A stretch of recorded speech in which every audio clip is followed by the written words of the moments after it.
Jean vivait dans un petit quartier pauvre de la ville. Chaque matin, il se levait avant le soleil, fatigué, mais toujours avec un espoir au fond du cœur, celui de changer sa vie. Il travaillait comme réparateur dans un petit atelier, gagnant à peine de quoi nourrir sa femme, Aline, et leurs 2 enfants. Malgré tous ses efforts, la vie semblait lui refuser toute chance de réussite. Les jours passaient, identiques, lourds de frustration. Jean voyait les autres hommes du quartier s'élever, acheter des voitures, bâtir des maisons, pendant que lui continuait à vivre dans la misère. Cette humiliation silencieuse le rongeait chaque jour un peu plus. Aline, de son côté, faisait de son mieux pour le soutenir. Elle lui rappelait souvent que la richesse ne fait pas le bonheur, que l'amour et la paix du cœur étaient plus précieux. Mais Jean n'en pouvait plus d'attendre un miracle. Un soir, alors qu'il buvait un verre dans un vieux bar, un homme entra. Il portait un costume élégant et une montre en or qui scintillait sous la lumière. Jean le reconnut aussitôt, c'était Moussa, un ancien ami d'enfance. Autrefois, ils étaient tous 2 pauvres et sans espoir, mais Moussa semblait aujourd'hui respirer la réussite. Jean l'appela avec un sourire forcé. « Moussa. Eh, mon frère, c'est bien toi ?» L'autre s'assit près de lui, riant fort, offrant même une tournée. Après quelques verres, Jean finit par poser la question qu'il avait sur le cœur. « Dis-moi la vérité, Moussa, comment as-tu fait pour changer ta vie comme ça ?» Le sourire de Moussa s'effaça peu à peu. Il jeta un coup d'œil autour d'eux, puis murmura. « Ce monde n'appartient pas aux faibles, Jean. Si tu veux que la vie t'écoute, tu dois faire un sacrifice. » Jean fronça les sourcils. « Quel sacrifice ? » « Celui de ce que tu aimes le plus, » répondit Moussa d'une voix grave. « C'est le seul moyen d'obtenir ce que tu veux vraiment. » Jean crut d'abord à une blague. Mais Moussa ne riait pas. Il sortit de sa poche une carte, noire, sans inscription, et la posa sur la table. « Si un jour tu veux vraiment changer ta vie, viens à cette adresse. Mais fais attention, le prix est lourd. » Jean rentra chez lui tard cette nuit-là. Aline dormait profondément. Il s'assit à côté d'elle, la regarda, et sentit la culpabilité l'envahir sans même savoir pourquoi. Les mots de Moussa résonnaient encore dans sa tête, le prix est lourd. Les jours suivants, la pauvreté frappa encore plus fort. L'atelier ferma, les dettes s'accumulèrent, et les enfants tombèrent malades. Jean se sentit acculé. Il pria, chercha du travail, mais tout échouait. Le désespoir finit par effacer la raison. Une semaine plus tard, il se rendit à l'adresse indiquée. C'était une vieille maison isolée à la sortie de la ville. L'air y était lourd, presque glacial. Moussa Y attendait, accompagné d'un vieil homme à la peau sombre et au regard perçant. L'homme s'avança, posa une main sur l'épaule de Jean, et dit calmement. « Tu veux la richesse, mon fils. Mais tout ce qui brille se paie d'un prix. Ce monde est équilibré.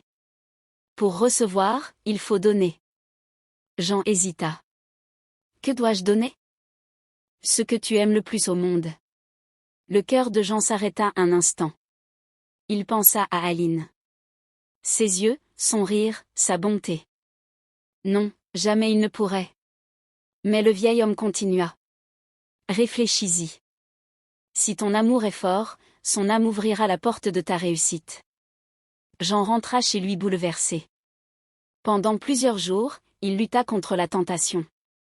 Mais la misère, la honte et les pleurs de ses enfants finirent par briser sa résistance. Une nuit, il prit une décision qu'il allait regretter pour l'éternité. Ce soir-là, il invita Aline à dîner. Il avait préparé la table, allumé des bougies, et mis même la musique qu'elle aimait. Aline, souriante, le regardait avec tendresse. « Jean, tu es différent ce soir. On dirait que tu veux me dire quelque chose. » Jean força un sourire. « Oui, je veux te dire que tu es la seule chose précieuse que j'ai dans cette vie. » Elle rit doucement, sans se douter de la tragédie à venir. Plus tard, dans la nuit, il la conduisit dehors sous prétexte de lui montrer une surprise. Ils marchèrent jusqu'à une clairière, là où le vieil homme et Moussa les attendaient. Le ciel était noir, sans lune. Le vent soufflait fort. Le vieil homme sortit un bol, des herbes, et une lame ancienne. Il parla une langue étrange, incompréhensible. Jean tremblait de tout son corps. Aline, confuse, demanda. Jean, qu'est-ce que c'est que tout ça?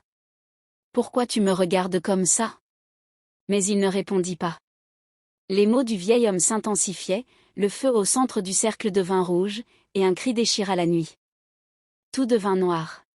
Le lendemain matin, Jean se réveilla seul, dans son lit. Le soleil brillait à travers les rideaux. À côté de lui, sur la table, se trouvaient des liasses de billets, une clé de voiture, et un contrat mystérieux. Il se leva, paniqué. Aline n'était nulle part. Il chercha partout, appela ses amis, alla jusqu'à la police, mais aucune trace d'elle.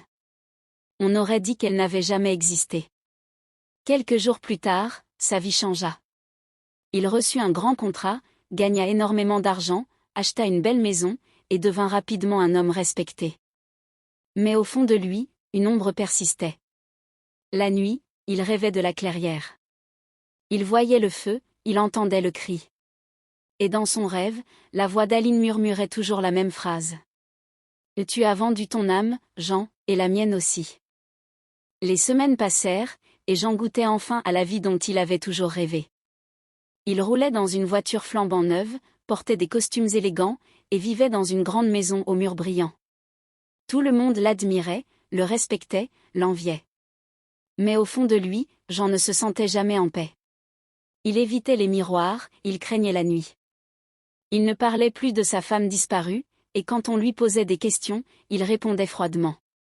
La Aline est partie, elle ne reviendra plus. Mais il se trompait. La première nuit où tout commença, il était assis dans son salon, un verre de vin à la main. La maison était silencieuse. Soudain, il entendit un léger chuchotement derrière lui. Jean. Il se retourna brusquement. Personne. Il crut rêver. Pourtant, la voix revenait, plus claire. Jean, pourquoi m'as-tu fait ça? Le verre tomba de ses mains. Il resta figé, le souffle court. Il monta dans sa chambre, ferma la porte à clé et tenta de dormir.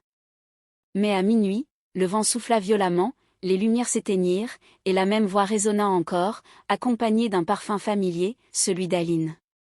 Les jours suivants, tout s'accéléra. Les miroirs se fissuraient seuls, les portes s'ouvraient sans raison, et parfois, il voyait une silhouette de femme passer dans le couloir.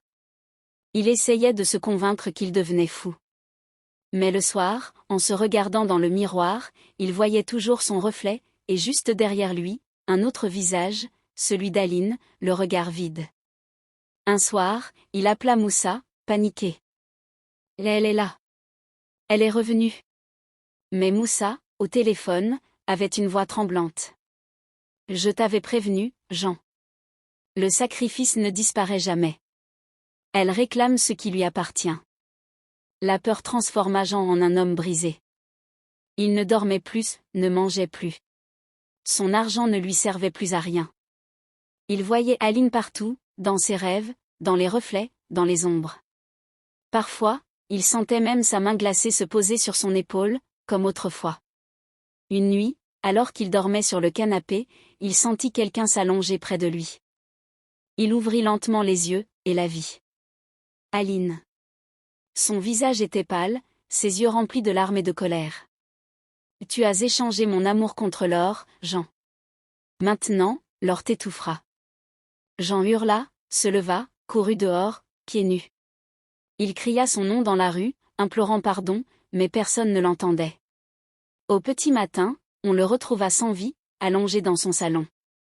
Sur le mur, une phrase écrite en lettres rouges disait « Le vrai prix de la richesse, c'est l'amour qu'on trahit. » Et certains habitants jurent encore qu'à minuit, dans cette maison abandonnée, on entend une voix de femme murmurer.